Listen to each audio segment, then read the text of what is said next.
Hello guys, எல்லாருக்கும் வணக்கம். So நேற்று வந்து நம்ம ஷீட் மெட்டலில் ஒரு பேசிக் பார்த்தோம். எட்ஜ் ஃப்ளான்ஜை பற்றி பார்த்தோம். ஆல்ரெடி மீட்டர் ஃப்ளான்ஜும் நம்ம பார்த்துட்டோம். ஸோ இப்போவும் நம்ம அதே மாதிரி ஒரு பார்ட் கிரியேட் பண்ணிக்கலாம். பார்ட் கிரியேட் பண்ணிவிட்டு ஸ்கெட்ச் கொடுத்துக்கலாம். சேம் அதே நமக்கு தெரிஞ்ச 500 தான். So 500 and 500. ஸோ இப்போ 500 கொடுத்தாச்சு. ஷீட் மெட்டல் நம்ம பண்ணிக்கலாம். So 2 mm thickness, K factor, இதுதான் கே ஃபேக்டர். ஸோ அதுக்கப்புறம் என்ன ரேடியஸ்லாம் நம்ம கொடுக்கணும். ஸோ அதை நம்ம எப்படி கொடுக்குறதுன்னு பார்க்கலாம். இங்க இந்த ஷீட் மெட்டல் இருக்குல்ல, இதுல போயிட்டு நீங்க ரைட் கிளிக் பண்ணீங்கன்னா, இந்த எடிட் ஃபியூச்சர்ன்னு இருக்குல்ல, இதுல எடிட் ஃபியூச்சர் கொடுங்க. இங்க இருக்கு பாத்தீங்களா, 1 mm thickness. 2 mm thickness 1 mm தான். ஏன்னா 0 to 2 mm நம்ம கால்குலேட் பண்ணிக்கணும். ஸோ அப்போ அதோட பாதி ஒன்று தான். ஸோ அப்போ 1 mm தான் வரும். இது கே ஃபேக்டர். இதை பத்தி நான் சொல்றேன் இப்போ. ஒவ்வொரு பெண்டிங் மிஷினுக்கும் ஏற்ற மாதிரி அது மாறும், கே ஃபேக்டர். ஸோ எங்களோட மிஷினுக்கு அதுதான் நாங்கள் கே ஃபேக்டரா வச்சிருக்கோம். எம்எஸ்க்கு வந்து அதாவது எம்எஸ்க்கு வந்து வேற ஒரு கே ஃபேக்டர் வரும். ஜிஐக்கு வேற ஒரு கே ஃபேக்டர் வரும். எஸ்எஸ்க்கு வந்து ஒரு கே ஃபேக்டர் வேற வரும். அலுமினியம்க்கு கே ஃபேக்டர் வேற வரும். ஸோ இப்போ நான் இப்படி ஒரு லைன் கொடுத்துட்டேன். இன்னைக்கு என்ன நம்ம பார்க்க போறோம் அப்படின்னா, லாக் அதான் பார்க்க போறோம். ஸோ லாக்ல வந்து இப்போ நம்ம ஒரு இது கிரியேட் பண்ணோம் பார்த்துங்க. எக்ஸாம்பிள் இப்போ எனக்கு இந்த சைடு உள்ள ஷீட்டை நம்ம கிளிக் பண்ணோம்னா இது ஸ்டாண்டர்டா நிற்கும். ஓகேங்களா? அதுக்கு ஆப்போசிட் டைரக்ஷன் உள்ளது வந்து இந்த மாதிரி எல் ஷேப்ல மாறிடும்.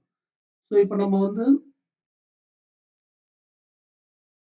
100 mm எனக்கு திக்னஸ் வேணும். அதாவது இந்த சைட்ல இருந்து இங்க இருந்து இந்த டாப் வரைக்கும், பாட்டம் டு டாப் வந்து எனக்கு 100 mm வேணும். எப்பவுமே அப்படி வைக்கிறது தான் நமக்கு கொஞ்சம் நல்லா இருக்கும். கால்குலேஷன் பண்ண நல்லா இருக்கும். ஸோ இது நார்மலா இப்படி 10ல இருக்கும். நான் தான் இப்போ 100 மாத்திருக்கேன். இப்போ 100 மாத்தியாச்சு. இது வந்து கரெக்டா அந்த லைன்ல இருந்து பெண்ட் ஆகும். பாத்தீங்கன்னா, அந்த பெண்டிங் வந்து சென்டர் பாத்தீங்கன்னா லைன் கரெக்டா அந்த லைன்ல இருந்து பெண்ட் ஆயிருக்கு பாருங்க. ஸோ அதுதான் அந்த விஷயம். இப்போ லைனுக்குள்ள இருந்து பெண்ட் ஆயிருக்கும். ஸோ லைனுக்குள்ள இருந்து பெண்ட் ஆயிருக்கும். இங்க வந்து 2 mm ரேடியஸ் இருக்கும். இது 1 mm ரேடியஸ் இருக்கும். இந்த ரேடியஸ் தான் நம்ம அங்க கொடுக்குற bending radius. So outside வந்து 2 mm ரேடியஸ், இன்சைடு வந்து 1 mm ரேடியஸ். இப்போ அப்படியே இந்த லைனுக்கு கொஞ்சம் இதுல இருந்து கரெக்டா லைன்ல இருந்து பெண்ட் ஆகும். இந்த பெண்டிங் பாத்தீங்கன்னா இந்த இடம், இந்த பெண்டிங் வந்து இந்த லைன்ல இருந்து பெண்ட் ஆகும். இது லைன்ல இருந்தே பெண்ட் ஆகும். அதாவது இங்க லைன் இருக்குன்னா இந்த லைன் தாண்டி பெண்டிங் ஸ்டார்ட் ஆகும். ஸோ இது 2 தான். இது வந்து நீங்க உங்களோட மிஷினோட டயா வந்து எப்படி உள்ள அந்த பிளேடு கட் ஆகுது, பிளேடு எப்படி பெண்ட் பிரஸ் பண்றது, அதை வச்சு கால்குலேட் பண்ணி தான் இதை நீங்க டிராயிங் பண்ண முடியும். இப்போ எங்களோட மிஷின் வந்து பாத்தீங்கன்னா கரெக்டா இங்க இங்க இருந்தா கரெக்டா எக்ஸாக்ட்லி இங்க இருந்தா லைன் பெண்டிங் லைன் வந்து டச் ஆகும். அங்கதான் பெண்ட் ஆகுமே. ஸோ நாங்க எப்பவுமே இதுதான் யூஸ் பண்ணுவோம். ஸோ எப்பவுமே இதை யூஸ் பண்றாங்க, நான் அதே கொடுத்துக்கிறேன். ஓகே, எஸ் கொடுத்துக்கலாம்.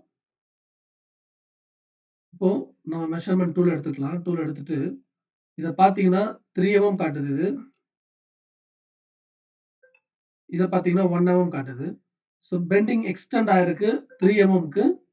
உள்ள இன்னர் பெண்டிங் பாத்தீங்கன்னா 1 mm தான் இன்னர் பெண்டிங் ரேடியஸ். வெளியே பாத்தீங்கன்னா 3 mm பெண்டிங் ரேடியஸ்.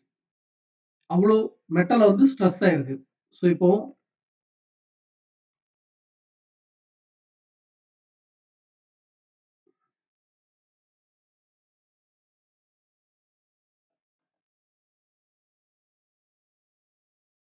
நீங்க எங்க வச்சு கொடுத்தாலும் அதுதான் கரெக்டா இருக்கும். இப்போ சென்டர் வந்து 2.25 1 mm சென்டர் சொல்லிட்டு அதுக்கு சொல்லியிருக்கு. எங்க இருந்து இது பண்ணாலும் இது மாறாது. இந்த அவுட்டர் ரேடியஸும் இன்னர் ரேடியஸும் மாறாது. நம்ம இங்கே வச்சுக்கலாம். இப்போ இந்த அவுட்டர் ரேடியஸ் வந்து எனக்கு 2 mm தான் எக்ஸாக்ட்லி வேணும். இந்த 1 mm இங்க இருக்குது. இட்ஸ் ஓகே, எனக்கு பரவாயில்ல. அப்படின்னா இது வந்து எப்படி டிஃபர் ஆகுதுன்னா,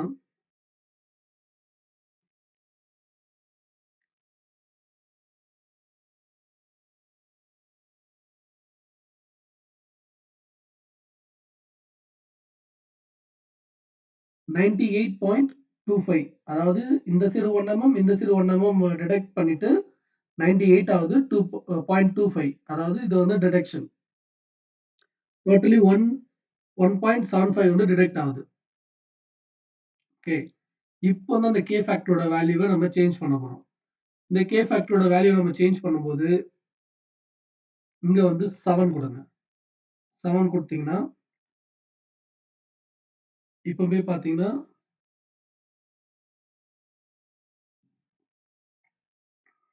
97.93. ஸோ ஆல்மோஸ்ட் வந்து உங்களுக்கு பார்த்தீங்கன்னா ஒரு 30.30 மைக்ரோ எம்எம் வந்து மைனஸ் ஆகுது. ஸோ இந்த மாதிரி தான் அந்த கே ஃபேக்டர் வந்து கரெக்டாக எக்ஸாக்ட்லி பெண்டிங் வேணும்னா இப்படி நம்ம செக் பண்ணி நம்ம 1000 கால்குலேட் பண்ணலாம். ஆனால் பெண்டிங் மிஷின் டோட்டலாகவே சேஞ்ச் ஆகும். பெண்டிங் மிஷினுக்கு வந்து ஒவ்வொரு பெண்டிங் மிஷின்லையும் பெண்ட் பண்ணும்போது அது டோட்டலாகவே சேஞ்ச் ஆகிட்டே தான் இருக்கும். ஓகே. ஸோ இப்போ நம்ம லாக் பெண்டை பார்த்துட்டோம். லாக் பெண்டுக்கு அப்புறம் டேரக்டாக நம்ம போகிறது வந்து பார்த்தீங்கன்னா ஸ்கெட்ச் பெண்டு. ஸ்கெட்ச் பெண்டும் இதே மாதிரி தான். நான் வந்து ஃபர்ஸ்ட் ஸ்கெட்ச் பண்ணிக்கிறோம். ஸோ நான் இங்க வந்து ஒரு ஸ்கெட்ச் பண்ணிக்கிறேன். ஓகே. இங்க வந்து ஒரு ஸ்கெட்ச் வந்து பண்ணிக்கிறேன். இந்த இடத்துல ஒரு லைன் வரைஞ்சுக்கிறேன். ஸோ எக்ஸிட் கொடுத்துடலாம். எக்ஸிட் கொடுத்துட்டு இதை கிளிக் பண்ணிட்டு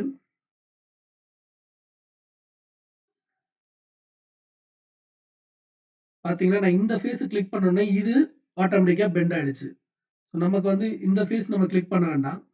ஸோ அதனால நம்ம அதை இது பண்ணிடுவோம். கிளியர் பண்ணிட்டு இந்த ஃபேஸ் நம்ம கிளிக் பண்ணா இப்போ இது ஆட்டோமேட்டிக்கா மேல வந்துரும். பெண்டிங் ஆயிடும். ஸோ அதுவும் பார்த்தீங்கன்னா சென்டர்ல இருந்து பெண்ட் ஆகுது. அதாவது லைன்ல இருந்து பெண்ட் ஆகுது. நமக்கு அவுட்டர் லைன் வந்து பெண்ட் ஆகுற மாதிரி நம்ம வச்சுக்கலாம்.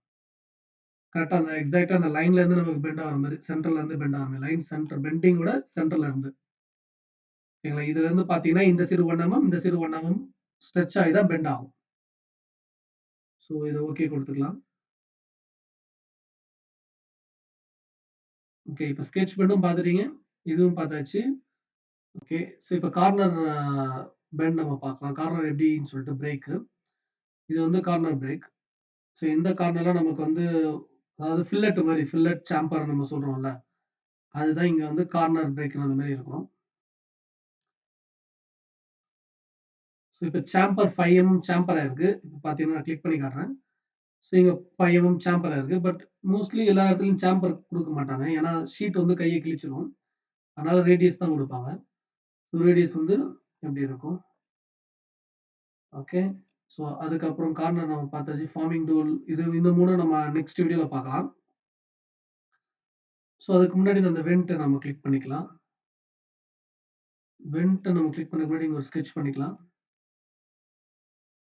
So circle.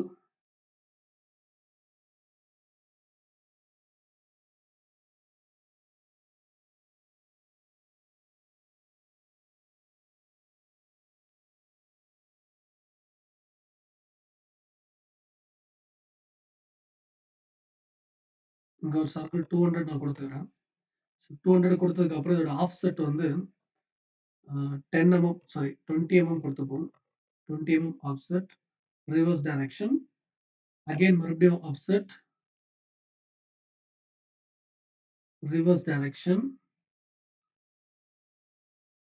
Again offset, reverse direction.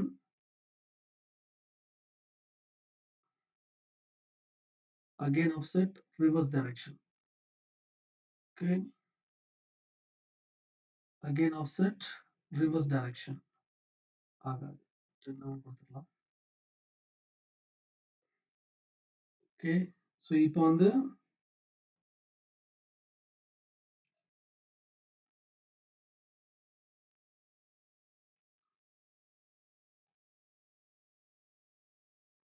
So இப்போ இங்க லைன் கொடுத்தாச்சு. ஸோ எக்ஸிட் கொடுத்துக்கலாம். எக்ஸிட் கொடுத்த உடனே இந்த வெண்ட் நம்ம கிளிக் பண்ணிட்டு ஸோ இங்க ஓப்பன் ஆயிடுச்சு. இப்போ அந்த ஒரு சர்க்கிள் அது ஆட்டோமேட்டிக்கா கிளிக் பண்ணி அது ஓப்பன் ஆயிடுச்சு. ஸோ ரிப்ஸ் வந்து நம்ம என்னன்னா இங்க உள்ள இத தான் நம்ம கிளிக் பண்ண போறோம் ரிப்ஸ். எப்பவுமே ரிப்ஸ் வந்து கொஞ்சம் ஸ்ட்ராங்கா இருக்கும்போது மட்டும் தான் நம்ம மேல ஏதாவது வெயிட் வச்சா கீழ விழாது. இது வந்து வென்டிலேஷன் எப்படின்னா ஒரு எலக்ட்ரிக்கல் பார்ட் நம்ம கிரியேட் நம்மளோட சிபியூ இருக்குல்ல, சிபியூல சைட்ல வந்து ஃபேனுக்காக ஓப்பன் குடுப்பாங்க. அந்த மாரி ஒரு ஆப்ஜெக்ட் கிரியேட் பண்றது தான். ஸோ அதனால 5 திக்னெஸ் வந்து நல்லது தான். 5 திக்னெஸ். பட் அடுத்தது பார்த்தீங்கன்னா, பார்ஸ். ஓகே. ஸ்பார் வந்து இது இருக்கு. இது 2 ஓகே. இது 2 ஓகே தான். இது ஒண்ணும் அந்த அளவுக்கு ஸ்ட்ராங்கா தேவையில்ல. ஸோ அதுக்கப்புறம் இந்த இடம் வந்து எப்பவுமே ஃபில் ஆயிடணும். ஓகே. அவ்வளோதான். ஸோ இப்ப இப்படி இருக்கும். இதுதான் பாயிண்ட். ஸோ நெக்ஸ்ட் வீடியோல நம்ம வந்து forming tool, sheet metal gusset, அதுக்கப்புறம் டேப் அண்ட் சால்ட் இதெல்லாம் நம்ம ஸ்லாட் இதெல்லாம் நம்ம பார்க்கலாம். நெக்ஸ்ட் வீடியோல சிம்பிள் ஹோல் பார்க்கலாம். கட் ஆல்ரெடி நமக்கு தெரியும். நார்மல் கட் இதையும் நம்ம பார்க்கலாம் எப்படின்னு சொல்லிட்டு. அப்புறம் ஃபோல்டு, அன்ஃபோல்டு, ரிப் இது எல்லாத்தையும் நம்ம எப்படின்னு சொல்லிட்டு பார்க்கலாம். ஓகேங்களா? வேற இது 4 கிளாஸ் ஒண்ணுமே இல்ல. ஸ்விட் பிளான்ஸும் பார்க்கணும். ஸ்விட் பிளான்ஸும் நம்ம பார்க்கலாம். ஸ்விட்ச் பிளான்ஸ் இதுலயே பார்க்கலாம்னு நினைக்கிறேன். ஜஸ்ட் ட்ரை பண்றேன்.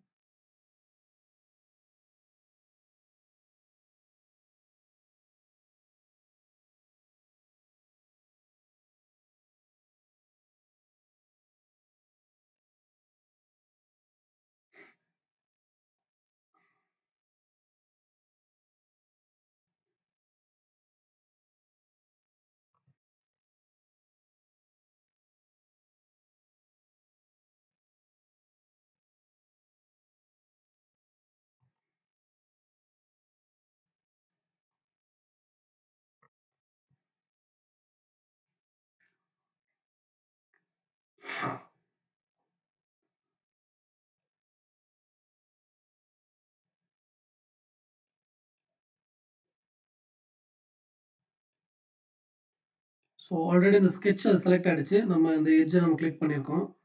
ஓகே. ஸோ இப்படி இந்த மத்த எட்ஜையும் அதுவே ஆட்டோமேட்டிக்கா நம்ம பண்ணிக்கலாம். ஐ திங்க் மேல போக முடியுமான்றது எனக்கு தெரியல. இது வந்து ஏன்னா நம்ம வந்து இந்த சைடு ஸ்ட்ரெச் பண்றதுனால இதோட கன்டினியூஸா இப்படி போகுது. மேலேயும் போகாது. ஸோ இவ்வளவுதான். இத வந்து நம்ம இந்த சைடு ஃபர்ஸ்ட் செலக்ட் பண்ணியிருந்தோம்னா ஆட்டோமேட்டிக்கா அது இந்த சைடு வந்துரும். இப்ப பார்ப்போம். இந்த சைடு ஆகாது. ஸோ இதுதான். அதான் நம்ம ஃபர்ஸ்ட் வந்து ஸ்கெட்ச் வந்து இந்த ஃபேஸ நம்ம கிளிக் பண்ணி ஸ்கெட்ச் பண்ணியிருந்தோம்னா, இது டோட்டலா 3 பக்கம் நம்ம கொண்டு வந்துக்கலாம். ஒரு லைன வச்சு நம்ம எப்படி பெண்டிங் உருவாக்குறது. இந்த மாரி தான் பாசிபிலிட்டி. ஆனா இது வந்து பாசிபிளே கிடையாது. இப்படி பெண்ட் பண்ணி இங்க வந்து ஒரு கட் வேணும். இப்ப அன்ஃபோல்ட் பண்றேன் பாருங்க. அன்ஃபோல்டே ஆகாது. அ இங்க எப்படி நீங்க பெண்ட் பண்ணுவீங்க? சான்ஸே இல்ல பெண்ட் பண்றதுக்கு. ஸோ அது பெண்ட்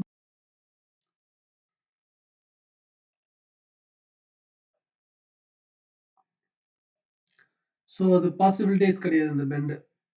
ஓகே. சும்மா வரைஞ்சுக்கலாம் அவ்வளவுதான். ஸ்டைல்க்கா வரைஞ்சு வச்சுக்கலாம். பட் பாசிபிலிட்டீஸ் கிடையாது.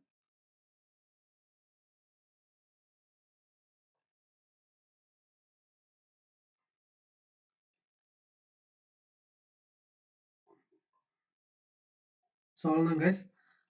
நெக்ஸ்ட் வீடியோல நம்ம வந்து அடுத்தது பார்க்கலாம். ஸ்விட் நம்ம பார்த்தேன். ஸ்விட் என்னன்னு சொல்லிட்டு உங்களுக்கு ஓரளவுக்கு புரிஞ்சிருக்கும். ஸோ அடுத்த வீடியோல நம்ம கார்னர்ஸ பத்தி கொஞ்சம் டீட்டெயிலா பார்க்கலாம். க்ளோஸ்டு இந்த மாரி இருக்குல்ல, இது எல்லாத்தையுமே பார்க்கலாம்.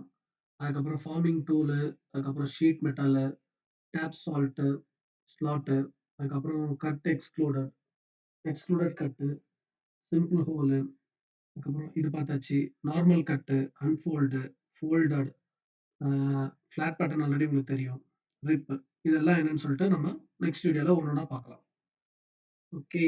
By bye. See you.